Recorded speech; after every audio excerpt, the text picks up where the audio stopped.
Assalamu alaikum students, this is Dr. Asir Ajmal with lecture 42 Forensic Psychology. پچھلے lecture میں آپ کو یاد ہوگا ہم نے بات شروع کی تھی سبسٹنس مس یوز ٹریٹمنٹ پروگرامز کی، اور اس کے حوالے سے ہم نے کچھ ایشوز کو چھیڑا تھا جن میں ایک اہم ایشو تھا اینٹی سوشل پرسنالٹی ڈس آرڈر اور سبسٹنس مس یوز کے جو لوگ ہیں ان میں ڈفرینشیل ڈائگنوسس. تو یہ ایشو اس لیے اہم ہے کہ ہمارے پاس ایک طرف تو اینٹی سوشل پرسنالٹی ڈس آرڈر کی ایک پورا پرسنالٹی ٹریٹس کا کلسٹر ہے، دوسری طرف سبسٹنس مس یوز کے بہت سے ٹریٹس کا کلسٹر ہے، اور یہ کلسٹر جو ہے یہ اوور لیپنگ، یعنی اینٹی سوشل پرسنالٹی میں وہ ساری چیزیں موجود ہیں جو سبسٹنس یوزر میں. یہ چیز سمجھنی بڑی ضروری ہے کہ اینٹی سوشل پرسنالٹی میں وہ ساری چیزیں موجود ہیں جو کہ ایک سبسٹنس یوزر میں، لیکن یہ ضروری نہیں ہے کہ ایک سبسٹنس یوزر میں وہ ساری چیزیں موجود ہوں جو کہ اینٹی سوشل میں. اس کی مثال کچھ اس طرح سے دی تھی کہ اینٹی سوشل پرسنالٹی میں انسان جھوٹ بولتا ہے، اور جھوٹ کی دو قسمیں ہم براڈلی اسپیکنگ کر سکتے ہیں. One is lying in order to get money. ٹھیک ہے، you tell lies because you want to get money. But anti social personality has another kind of lying and that is compulsive lying, habitual lying, lying for the sake of lying. یعنی anti social personality والا جو ہے وہ عادتاً جھوٹ بولتا ہے، عادی جھوٹا ہوتا ہے. What about substance user? اگر تو substance user anti social personality رکھتا ہے تو وہ ایک ہی جیسی چیز ہوگی، اسی طرح وہ دونوں جھوٹ کی کیٹیگریز میں فال کرے گا. لیکن جو substance user anti social personality نہیں رکھتا وہ صرف اپنے مقصد کے حصول کے لیے جھوٹ بولے گا، وہ عادتاً جھوٹ نہیں بولے گا. یعنی جھوٹ بولنے کی اسے عادت نہیں ہوگی. That is not a necessary or a sufficient feature of a substance misuser. تو یہ چیز بڑی امپورٹنٹ ہے سمجھنا. Then we also talked about stealing, کہ جو سبسٹنس یوزر جب اسٹیل کرتا ہے تو وہ پرپز فل اسٹیلنگ کرتا ہے ڈرگز کی ہیبٹ کو فنڈ کرنے کے لیے. جو اینٹی سوشل پرسنالٹی ہے وہ اسٹیل کرتا ہے کس لیے؟ Because he thinks that everything is his, it belongs to him. اس کا حق ہے ہر چیز پہ، دوسرے کا کوئی حق نہیں. پھر اسی طرح کوننگ اور مینیپولیشن جو ہے وہ سبسٹنس یوزر میں پرپزفل تو ہوتی ہے، لیکن ہم نے یہ دیکھا کہ سبسٹنس یوزرز میں کوننگ اور مینیپولیشن خاص طور پہ ہوتی ہے، جس طرح کی اینٹی سوشل میں بھی ہوتی ہے. وائلنس اینڈ اگریشن کے حوالے سے ہم نے بات کی تھی کہ وہ بھی ان دونوں میں پائی جاتی ہے. And then we talked of lack of victim empathy. دونوں کی وجہ مختلف ہوتی ہے. اینٹی سوشل پرسنالٹی جو ہے وہ چونکہ بچپن سے اس کو اتنا ایموشنل ٹراما اور ڈفیکلٹیز ملی ہیں کہ ان کی وجہ سے اس کے ایموشنز نم ہو چکے، فلیٹ ہو چکے. یہاں سبسٹنس مس یوز میں پرابلم یہ ہے کہ جب وہ ڈرگز لیتا ہے تو اس کی ایموشنز نم ہو جاتی ہیں، تو اس وجہ سے لیک آف ایمپتھی ہوتی ہے، لیک آف ایموشنل ایکسپیرئنس ہوتا ہے of that kind. And then we also talked about bad company which can lead to a lot of difficult situations. Antisocial keeps bad company because they like it. Substance users learn to become substance users in bad company. So these are some of the things that we discussed in the previous lecture. But we also looked at a controversial issue, and that of marijuana as opposed to heroin or cocaine. And we discussed the fact that marijuana is considered legal in many developed countries, that it remains a controversial drug in countries such as Britain, that many psychologists and psychiatrists have done studies that show that it is harmless. There are some studies that also show that it could be harmful. But the jury is still out. There is no final conclusive decision, and that is why many countries have moved to legalize the drug. They've moved to make it acceptable. And there are many reasons for that. Even if we can prove that it has some harmful effects, the harmful effects are much less than that of cigarettes or alcohol for that matter. But alcohol has been legal in the West, in the Western countries for a very long time, despite the fact that alcohol alone can account for over 50% of the crimes in the West. یعنی alcohol سے crime کا کوئی direct یا indirect تعلق جو ہے وہ کافی واضح اور کافی نمایاں ہے مغربی ممالک میں. اس کے باوجود الکوہل جو ہے، شراب جو ہے وہ وہاں پہ منع نہیں ہے.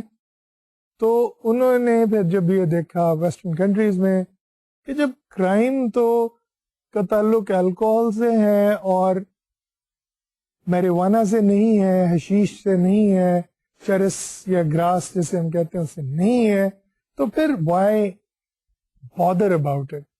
So they, even in states in America where marijuana is still illegal, police does not bother enforcing the ban because it feels it's a waste of their time. And finally, it is used medicinally. Marijuana is used medicinally for people who are dying, people who are terminally ill, people who are in intense amounts of pain and don't want to be hospitalized, they're staying at home. They can obtain marijuana and pass some moments in peace and quiet. Heroin, on the other hand, as I mentioned to you, is highly addictive. Its tolerance increases exponentially. You know, people get addicted to it very quickly and they need more and more and more of it every time. تو اگر پہلے ایک certain quantity سے ان کو ایک pleasure ملا ہے تو اب اس کی ڈبل کوانٹٹی ہونی چاہیے اور اس کے بعد اس سے ڈبل کوانٹٹی ہونی چاہیے. And that is why heroin is sometimes taken in lethal doses اور لوگ مر جاتے ہیں. پھر پرسیپچول سسٹم کی ڈسٹورشن کی ہم نے بات کی تھی کہ بعض اوقات جو ہے وہ ہیلوسینیشن شروع ہو جاتی ہیں ہیروئن یوزرز کو اور انہیں کچھ کا کچھ نظر آنا شروع ہو جاتا ہے. پھر کانشیس کنٹرول جو ہے وہ بھی امپیئر ہو جاتا ہے and it could lead to dangerous behaviour. ایک تو امپلس کنٹرول لوز ہونے سے مائنر افیکٹس بھی ہوتے ہیں but some times one could do some thing very very dangerous. Now let's talk about some other drugs. There are some unconventional drugs, things that are usually not considered drugs at all. مثلاً گلو ہے، گوند جسے ہم کہتے ہیں. اب گوند جو ہے وہ نشہ تو نہیں ہے، نشہ آور چیز تو نہیں، لیکن اگر اسے استعمال کیا جائے بطور نشہ آور دوا تو it has an effect on the nervous system. And what we have noticed that street children, جو بچے گھروں سے بھاگ کے گاؤں سے بھاگ کے لاہور آ جاتے ہیں، یہاں بہت سے ایسے بچے جن کو جو بھیک مانگ کے گزارا کر رہے ہیں وہ گلو سنفنگ بہت کرتے ہیں. گلو جو ہے it's not that expensive, it's easily available and they buy it and they snuff it اور اس سے وہ نشہ حاصل کرتے ہیں. اچھا، اب یہ ایک بڑی ٹریجڈی ہے کیونکہ بچے ہیں، انہی کی عمر کے بچے ہمارے گھروں میں جو ہیں وہ اسکول جا رہے ہیں، ماں باپ کی شفقت اور محبت انہیں مہیا ہے.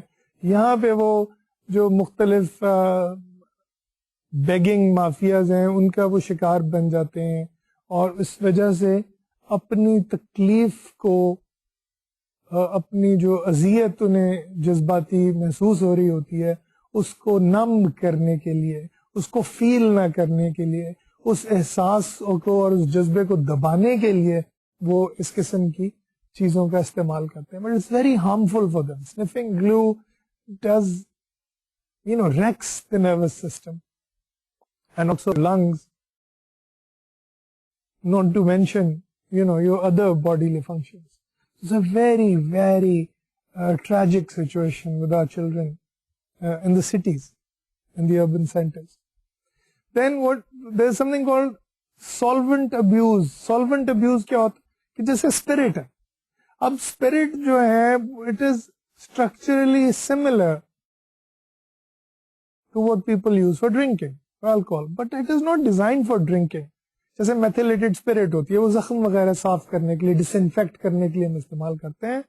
But some people use that kind of material for intoxication, نشے کے طور پہ استعمال کرتے ہیں کہ ان کے ڈائجسٹو سسٹم کے لیے تباہ کن ہے, ان کے لیور کے لیے تباہ کن ہے, ان کی کڈنیز کے لیے ڈینجرس ہے, ان کے نروس سسٹم کے لیے it's an absolute disaster. And yet some people use it. Some people do it knowingly, others do it unknowingly. When petrol, some people do dangerous things like not just sniffing petrol, but maybe drinking it, mixing it with something else and drinking it. Again, it's extremely harmful, extremely dangerous. Some people use cleaning agents, etc. for the same kind of kick. Now, what we have to understand here is that these are poisons. And using poisons to intoxicate yourself is not a good idea.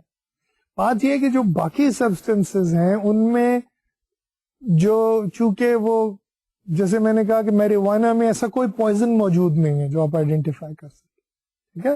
Heroine وغیرہ جو ہیں وہ اس طرح خاص طور پہ refine کی جاتی ہیں کہ ان میں اس طرح کی پوائزنس نہ ہوں, even though they're still very, very problematic and very, very dangerous, especially heroin. These kinds of materials are not substances that are considered drugs. ٹھیک ہے نا, یہ کوئی ایسی ڈرگز نہیں ہے جو کہ کوئی نشہ آور دوا کے طور پہ کوئی میتھیلیٹڈ اسپرٹ بیچ رہا ہے یا کلیننگ ایجنٹس جو ہمارے. تو اس لیے there is a need for education. اس لیے جب بھی ہم سائیکالوجسٹ کوئی انٹرونشن کرتے ہیں سبسٹنسز کے حوالے سے تو ہم ایجوکیٹ کرتے ہیں کہ جناب یہ جو چیز ہے اس کا آپ کو لگ تو رہا ہوگا نشہ, آپ کی ایموشنز بھی تھوڑی دیر کے لیے غائب ہو جاتی ہوں گی, آپ کی سینسیشنز بھی تھوڑی دیر کے لیے نم ہو جاتی ہوں گی, آپ سن ہو جاتے ہوں گے, لیکن اس کے جو مضر یا مہلک اثرات ہیں کیونکہ یہ ایک زہر ہے اس سے محتاط ہونے کی ضرورت ہے. These are highly poisonous substances and they impact not just our bodily functions but they impact our nervous system. اب اس چیز کو معمولی نہ سمجھیے, جو چیز ہمارے نروس سسٹم کو امپیکٹ کرتی ہے, ہمارا نروس سسٹم ہماری ساری باڈی کو کنٹرول کر رہا ہے, صرف ہماری سوچ کو اور جذبات اور احساسات ہی کو نہیں, ہمارے دل کو, ہماری بلڈ سرکولیشن کو, ہماری بریدنگ کو, کیونکہ وہ ہمارے کانشیس کنٹرول میں نہیں ہے لیکن ہے وہ ہمارے برین کے کنٹرول میں, ہمارے نروس سسٹم کے کنٹرول میں ہمارے سارے فنکشن. تو اس نروس سسٹم کو وہ یہ پوائزنس جو ہیں جا کے بہت سیریسلی ڈیمیج کرتے ہیں. So I think we need not just an awareness of these drugs being harmful for the bodily systems, other bodily systems, but also our nervous system, and that is why we include a very strong educational component.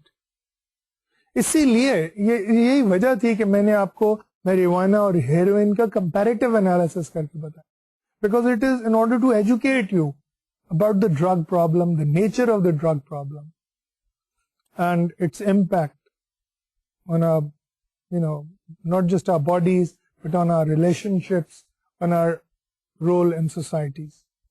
Then there are substances like LSD. LSD ایک substance ہے جو کہ 60s میں popular ہوا waste میں اور پھر آہستہ آہستہ ادھر بھی آیا. LSD is a hallucinogenic, meaning کہ یہ پیورلی ہیلوسینیشنز دیتا ہے آپ کو کہ اگر آپ کھائیں تو آپ کو اچانک نظر آئے گا کہ آپ ایک پرندے کو پکڑ کے اڑ رہے ہیں، اور کچھ لوگ جو ہیں وہ اس میں اپنی طرف سے کسی باغ کی سیر کر رہے ہیں، کسی پہاڑ پہ پھر رہے ہیں، اڑ رہے ہیں، تیر رہے ہیں، کہیں اور پہنچ گئے ہیں، and so on and so forth. All sorts of strange things happen, جسے عرف عام میں ٹرپ کہتے ہیں یہ لوگ، کہ ایک ٹرپ پہ گیا. یہ LSD کا ایک ٹرپ ہے. تو بعض اوقات these trips can be very unpleasant. تو یہ دونوں طرح کے ہیں نا، آپ اپنی مرضی سے اپنا ٹرپ چوز نہیں کرتے. LSD جہاں کچھ لوگوں کو بڑی پازیٹیو ہیلوسینیشنز دیتی ہے، انہی لوگوں کو کچھ دوسرے اوقات میں بہت نیگیٹو قسم کے ایکسپیرینسز بھی دیتی ہے. And some of them can be really frightening. تو اور اس کے علاوہ again it has harmful bodily effects as well, because again it works like a poison on the nervous system. It impairs the working of the nervous system. اور بعض اوقات یہ ہوتا ہے کہ کچھ لوگوں نے کچھ دیر کے لیے یوز کیا اسے اور پھر چھوڑ دیا، لیکن وہ ایکسپیرینسز جو تھے وہ انہیں بار بار ٹیک اوور کر لیتے ہیں. مثلا ایک شخص گاڑی چلا رہا ہے، اب سوچیں ذرا کتنی ڈینجرس بات ہے، اور اس نے کچھ سال پہلے LSD چھوڑ دی ہوئی ہے، لیکن وہ گاڑی چلا رہا ہے تو اچانک اسے ہیلوسینیشن ہونی شروع ہو جائے گی، اسے لگے گا کہ وہ شاید ہوائی جہاز ہوگا، اور تھوڑی دیر میں the person can end up in a tragic accident. So LSD again is a very problematic drug. It's illegal, it's banned everywhere, yet it is made available to people by drug dealers and smugglers. Apart from LSD, there are many legal and illegal pills. Legal pills کیا ہوتے؟ ٹرینکولائزرز، ہمارے جو عام جسے ہم کہتے ہیں خواب آور ادویہ، نیند آور ادویہ، جو نیند آور گولیاں ہوتی ہیں کہ بھئی کسی کو نیند نہیں آتی تو ڈاکٹر پرسکرپشن لکھ دیتا. ہمارے انفارچونیٹلی پرسکرپشن سسٹم کو انفورس نہیں کیا جاتا. فارماسسٹ جو ہیں ان کے پاس آپ جا کے تو کوئی بھی میڈیسن جو ہے جو نیند لاتی ہے لوگ خرید سکتے ہیں، اور یہ دوائیاں بھی جو ہیں بہت زیادہ ایڈکٹیو ہوتی. اب میں یہ نہیں کہہ رہا کہ ایڈکٹیو ہوتی ہیں اس لیے کبھی استعمال نہیں کرنی چاہیے، ڈاکٹر کی زیر نگرانی ضرور استعمال کرنی چاہیے. اگر ڈاکٹر کے خیال میں مثلاً کچھ لوگ جنہیں گہرا ذہنی صدمہ پہنچا ہے اور ان کے لیے جو ہے لائف اس وقت بہت زیادہ پرابلمٹک ہو گئی ہے، بہت زیادہ پریشانی ہو گئی ہے، بہت زیادہ انہیں دکھ ہے کسی بات کا، تو کچھ دن کے لیے ڈاکٹرز پرسکرائب کر سکتے، لیکن اس کے بعد بڑا ضروری ہوتا ہے کہ ان ڈرگس سے انہیں وین آف کیا جائے، اور وہ کوشش کریں کہ اب مزید اس کا استعمال نہ کریں. جب ضرورت ہے اس وقت ضرور کریں. کسی کو بے خوابی کی شکایت ہے، نیند نہیں آتی، اس وقت جو ہے ٹائم ذرا ڈیفیکلٹ ہے، no problem, the doctors can prescribe it and the person should take it, but its use as pills whenever you need it. یعنی ذرا سی کوئی بات ہوئی نہیں جی اب تو بھائی لائف ہے، ہماری زندگی ہے، زندگی میں خوشیاں جہاں ہم برداشت کرتے ہیں اللہ تعالیٰ سے اکثر بغیر شکر ادا کیے ہوئے، تو پریشانیاں بھی آتی ہیں. دس از اے سسٹم، اور ان پریشانیوں کو بھی برداشت کرنا جو ہے وہ انسان کو اس کی کیپیسٹی سے زیادہ تو کبھی اللہ تعالیٰ نہیں دیتا. یہ چیز جو ہے، یہ چیز it is there in the Quran Majid, and it is my firm belief as a psychologist, it is my firm belief کہ اللہ تعالیٰ کبھی کسی پہ اتنی مشکل نہیں ڈالتا جو وہ برداشت نہ کر سکے. This is said in the Quran Majeed. So if a problem comes, if pain comes, eventually تو وہ اللہ تعالیٰ کی مرضی سے، اس کی رضا سے آئی ہے نا. So we must learn to face it. We must learn to bear it. صبر اور شکر دونوں جو ہیں وہ ہمارے بہترین ساتھی ہیں. تو ڈرگز کا کیا ہے کہ وہ ایک مصنوعی سہارا بن جاتا ہے. سلیپنگ پلز جو ہیں they can become an artificial crutch and then we become dependent. یہ تو بہت مصیبت ہوگی، میں نہیں برداشت کر سکتا، چلو جی گولی، 2 گولیاں، 3 گولیاں، پھر یہ گولیوں کی تعداد بھی بڑھتی جاتی ہے. And again then it starts to act as a poison. اور پھر جب انسان اس کو اس طرح استعمال کرتا ہے then it becomes an addiction, پھر اس کے بغیر انسان رہ نہیں سکتا. تو لیگل پیلز میں بھی جو لیگلی اویلیبل ہیں، خلاف قانون نہیں ہے، ان کے استعمال میں بھی پرابلم ہے. اس لیے I would say these should be available on prescription, اور اس کو انفورس کرنا چاہیے اس چیز کو کہ جناب کوئی بھی فارماسسٹ جو ہے وہ بغیر پرسکرپشن کے اس قسم کی دوا کسی کو نہ بیچے. But then there are illegal pills such as ecstasy. اب ایکسٹسی جیسے نام سے ظاہر ہے پلیزر انہانس کرتی ہے, آپ کو بہت زیادہ پلیزریبل فیلنگ دیتی ہے. اس قسم کی پلز میں پرابلم یہ ہے کہ چونکہ یہ انلیگل ہیں اور یہ فارمیسی وغیرہ میں نہیں ملتی ہیں, یہی ڈرگ ڈیلرز بیچتے ہیں, اس پہ کوئی کنٹرول نہیں ہے اس کی مینوفیکچر پہ, کوالٹی پہ. تو چونکہ کوئی کنٹرول نہیں ہے تو اللہ بہتر جانتا ہے کہ ایک گولی میں کیا ملایا ہوا ہے, کیا کیا پوائزنز ہیں, کون کون سے سبسٹنس ہیں, ان کا کیا ایفیکٹ ہے انسان کی زندگی پہ.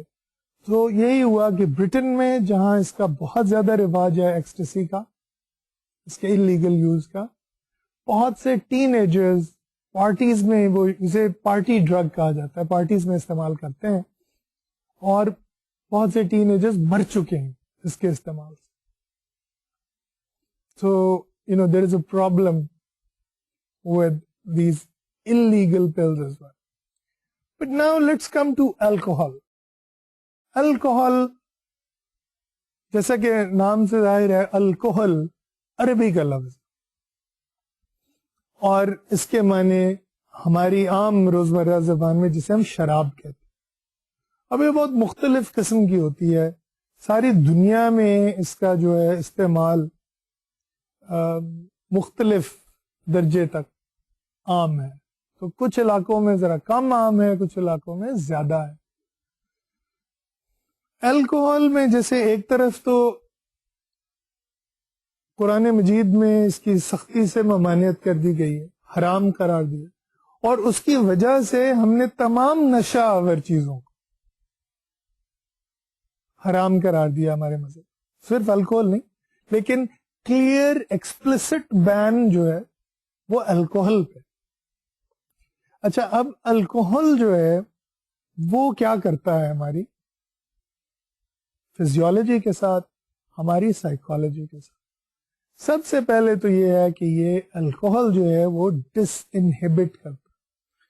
بہت سے لوگ الکوہل جب پیتے ہیں تو ایموشن سے اسکیپ کرنے کے لیے پیتے, ٹھیک ہے نا, they are using it as a medicine, but it is a wrong use. جیسے پہلے بات ہو چکی ہے کہ جب بھی ہم کسی چیز کو, کسی بھی سبسٹنس کو دوا کے طور پہ استعمال کرتے ہیں تو وہ ڈاکٹر کی نگرانی میں ہونا چاہیے, کوئی اپنی مرضی سے نہیں.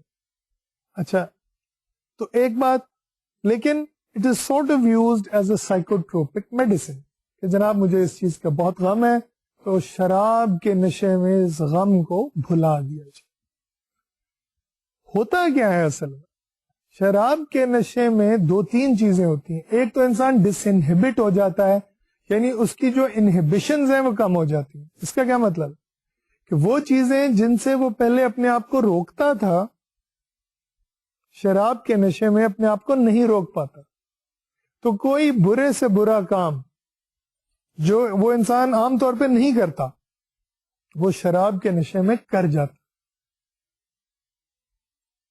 تو مثلا ایک شخص ہے, اس کی اپنی بیوی سے لڑائی ہوئی اور شراب کی عادت ہے, تو اس لڑائی کے غصے کو کرب کرنے کے لیے, ٹریٹ کرنے کے لیے اپنی طرف سے اس صاحب نے شراب پی.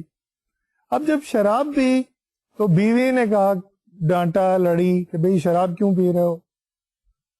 تو اب غصہ جو تھا وہ پہلے بھی تھا, اب وہ غصہ جو ہے وہ قابو سے باہر ہو گیا, ڈس انہیبیشن ہو گئی, انہیبیشن تو رہی نہیں. تو اٹھا کے بیوی کو مارنا شروع کر دیا, اور اس مارنے میں جو ہے گلا دبوچ دیا, قتل کر دیا.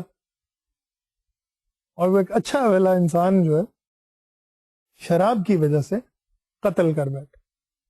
تو شراب جو ہے بڑی کلیئرلی, جیسے میں نے کہا, بہت سی واقعی ام الخبائث جیسے ہم کہتے ہیں نا, کہ بہت سی خباثتوں کی ماں ہے. اچھے بھلے لوگ جو ہیں شراب کے نشے میں ایسے ایسے کام کرتے ہیں جن کا وہ عام طور پہ تصور بھی نہیں کر سکتے. سو وہ اس کی بیسک وجہ وہی ہے کہ اس کا ڈس انہبٹنگ جو امپیکٹ ہے اس کی وجہ سے. ٹھیک ہے. Then it does not suppress emotions. ٹھیک ہے نا. یا تو ہونا کہ جیسے میریوانا کی میں نے بات کی تھی کہ وہ ایک انسان کو اس کا جو فزیولوجیکل اراؤزل ہے اس کو نیچے لے جاتا. تو فزیولوجیکل اراؤزل نیچے لے جانے کی وجہ سے میریوانا کے انفلوئنس میں لوگ خوش ہو کے بیٹھے ہوتے ہیں, ہنستے ہیں, آپس میں مذاق کرتے ہیں, لیکن غصے سے بے قابو نہیں ہوں گے, جذبات اچانک بھڑک نہیں اٹھیں گے, جو کہ شراب کے نشے میں ہو سکتا ہے. کیوں کہ شراب از not a depressant, it does not suppress your emotion in like marijuana. تو اور اس کے جو ڈفرینٹ کمپوننٹس ہیں, مثلا ڈفرینٹ قسم کی شرابیں جو ہیں وہ ڈفرینٹ انٹینسٹی کا اور ڈفرینٹ کائنڈس کا ان کا افیکٹ ہوتا ہے انسان پہ. تو میں یہ صرف کہوں گا کہ جناب شراب کے نشے میں کافی انپریڈکٹیبل ہو جاتا ہے انسان. یعنی آپ پریڈکٹ نہیں کر سکتے کہ شراب کے نشے میں انسان اگلا اسٹیپ کیا لے گا, and that is what makes it very very dangerous. کیونکہ انسانی سوسائٹی جو ہے وہ بہت حد تک پریڈکٹیبلٹی پہ بنی. مثلاً آپ میرے پاس بیٹھے ہیں, آپ کو پتا ہے کہ جناب میں ایک خاص قسم کا انسان ہوں, میں ایک خاص قسم کی بات کروں گا اور ایک خاص قسم کی بات نہیں کروں گا. شراب کے نشے میں person does not remain the same person, he acts different and he acts unpredictably. تو چونکہ ہم یہ پریڈکٹ نہیں کر پائیں گے کہ وہ شخص جو شراب کے نشے میں وہ اگلا اسٹیپ کیا لے گا, makes it very volatile situation. یہ ضروری نہیں ہے کہ ہر بندہ شراب پی کے ہر بندہ جو ہے وہ اس کے بعد کوئی کرائم ہی کمٹ کرے گا, لیکن بہت سی فضول حرکات انسان کر جاتا ہے, بےہودہ حرکات کر جاتا ہے, غلط حرکات کر جاتا ہے. اور یہ بات جیسے میں نے آپ سے کہی تھی کہ یہ بات اپنی جگہ طے ہے کہ گو ہر شرابی جو ہے وہ کرمنل نہ ہو. اس بات کا چانس موجود ہے کہ اگر کوئی کرمنل ہے تو اس نے شراب کے نشے میں کرائم کیا ہوگا. ہمارے ملک میں البتہ we can also include heroin to that list, کیونکہ ہیروئن جیسے ہم نے آپ سے پہلے کہا تھا کہ نم کرتی ہے ایموشنز کو, اور اس کے علاوہ ہیلوسینیشنز دیتی ہے اور امپلس کنٹرول ختم کرتی ہے. So it can have a different impact. But coming back to the question of alcohol, it is the mother of many criminal and evil behaviors. And that is why it is forbidden.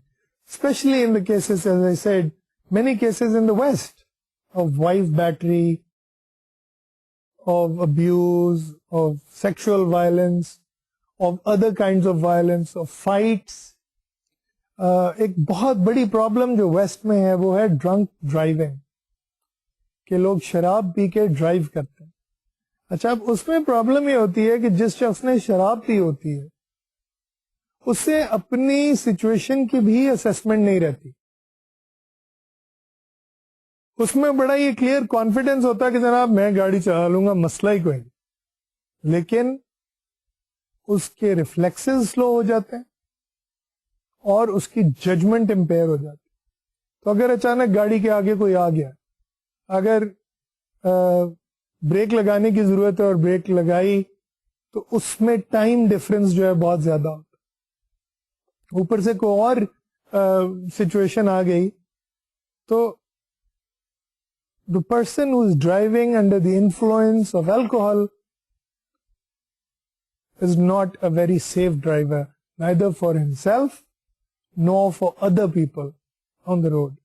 So مختصراً یعنی شراب جو ہے اس کے اوپر کتابیں لکھی گئی ہیں سبجیکٹ پہ, اور اب مغرب میں بھی even though there is no move to make it illegal, اس کو اب ڈسکریج کرنا شروع کر دیا ہے لوگوں نے, کیونکہ اس کے نتیجے میں اتنی وائلنس اور اتنی خرابیاں پیدا ہوئی ہیں کہ مختلف یونیورسٹیز میں لکھا ہوتا ہے کہ جناب, جگہ جگہ لکھا ہوتا ہے کہ رسپانسبل یوز کریں, زیادہ مت پئیں.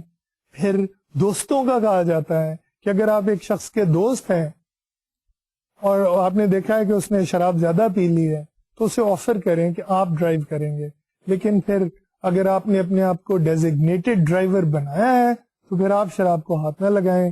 آپ ان سب لوگوں کو گھر چھوڑ کے آئیں جنہوں نے شراب پی ہے تاکہ وہ ڈرائیو نہ کریں یا بس یا کوئی اور چیز استعمال کریں. تو مغرب میں اب اس چیز کا احساس ہونا شروع ہو گیا ہے. وہ چیز جو ہمیں الحمدللہ 1500 سال پہلے پتہ چل چکی تھی, وہاں پہ بھی اب اس بات کی کچھ اویئرنیس شروع ہو گئی کہ بہت خرابیاں اور بہت برائیاں اس سے آگے جنم لیتی. پھر ایک اور پرابلم جو ہے جس کی وجہ سے بعض اوقات ڈرگ پکچر کلیئر نہیں ہوتی, وہ ہے مکسنگ ڈرگز. بہت سے لوگ جو ہیں وہ مکس کرنا شروع ہو گئے ہیں, خاص طور پہ جب وہ ہیروئن وغیرہ یوز کرتے ہیں تو, اور پہلے چرس یوز کی ہوتی ہے, سگریٹس استعمال کیے ہوتے ہیں, ان میں سے بعض لوگ شراب بھی استعمال کرتے ہیں, تو وہ مکس کرنا شروع کر دیتے. That is very very dangerous. وہ اس لیے کہ جب وہ مکس کرتے ہیں تو باڈی کے اندر جا کے یہ نہیں ہوتا کہ ان کا جو افیکٹ ہے وہ صرف 2+2=2 کی طرح جمع ہو جاتا ہے, وہ آپس میں ریئیکٹ بھی کرتی ہیں, وہ بلڈ کے ساتھ انپریڈکٹبلی ریئیکٹ کرتی ہیں. And many mixing drugs can act like lethal poison. People have died because they mixed drugs. اچھا, اب اس میں بعض اوقات یہ بھی ہوتا ہے کہ مکس نہیں بھی کرتے تو پہلے کوئی ڈرگ استعمال کی, جیسے چرس پی, اس کے بعد شراب پی لی, یا پہلے شراب پی اس کے بعد ہیروئن انہیل کی اور اس کے بعد چرس پی لی. تو اس طرح کی جو یوزنگ ہے نا, یوزنگ ون ڈرگ آفٹر اندر, اور alcohol followed by drug or a drug followed by alcohol, یہ ایک بہت dangerous activity. So I would say that anybody who does that should be discouraged from doing that. ٹھیک ہے نا. ویسے تو دیکھیں بات جو ہوئی تھی کہ ڈرگ یوز, یہ نہیں میں کہہ رہا کہ آپ انہیں کہیں کہ ایک ہی ڈرگ یوز کرو باقی مت کرو, but it's a question of saving one's life. So one has to know the knowledge that poly drug use is an extremely dangerous business. Mixing drugs or using them one after another is an extremely dangerous exercise one should stay away from.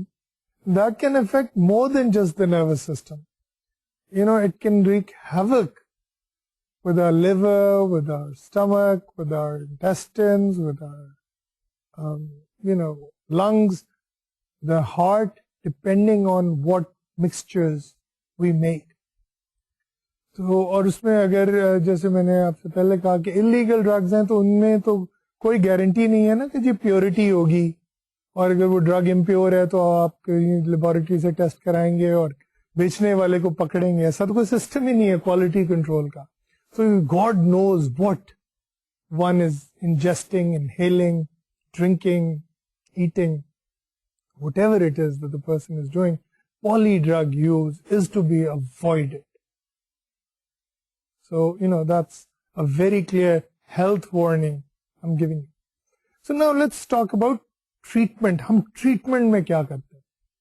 treatment میں ہم یہ سب کچھ کرتے ہیں جو میں نے ابھی آپ سے شیئر کیا, کہ جو ڈرگز کے ہارمفل افیکٹ ہیں اور جو ڈرگ سے بینیفٹ کلائنٹ لے رہا ہوتا ہے, کیونکہ کوئی بینیفٹ لے رہا ہوتا ہے تو استعمال کر رہا ہے نا.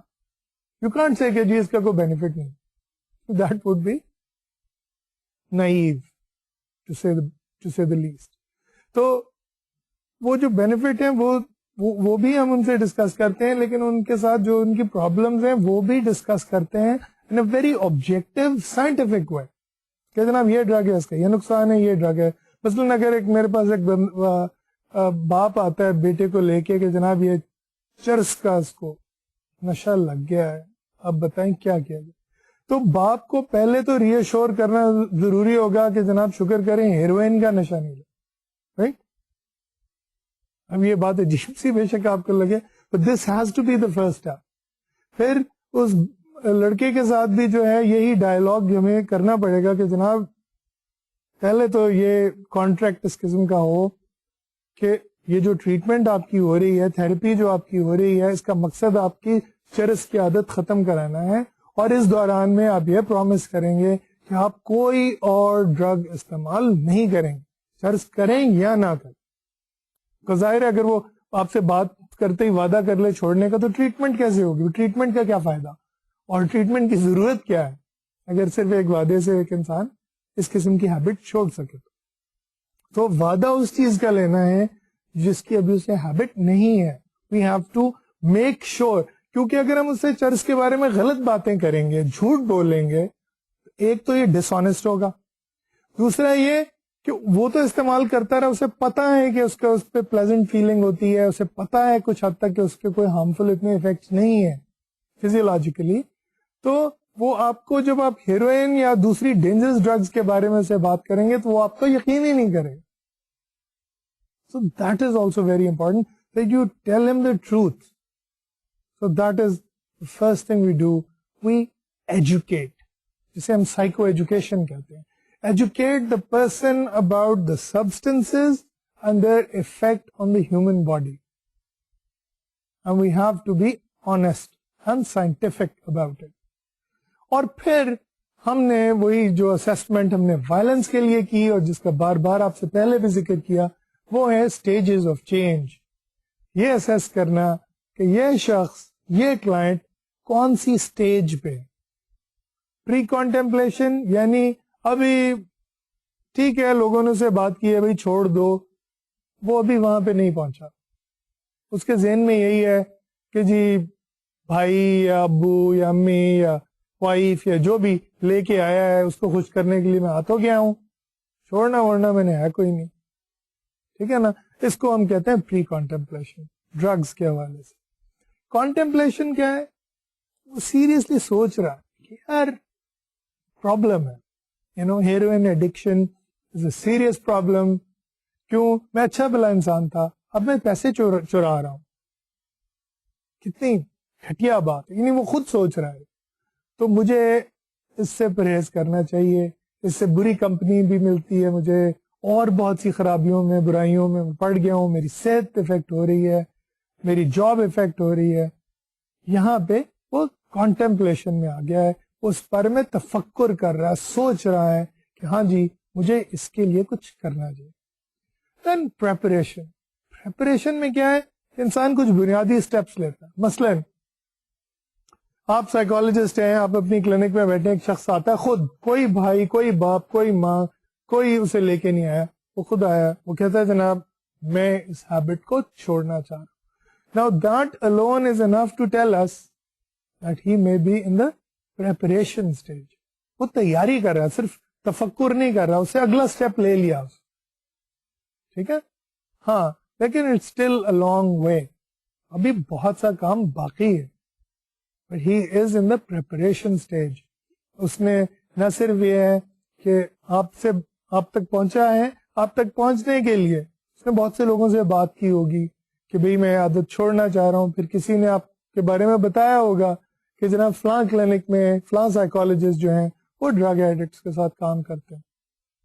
سو that shows that he is not only contemplating but he is preparing. He is in preparation stage.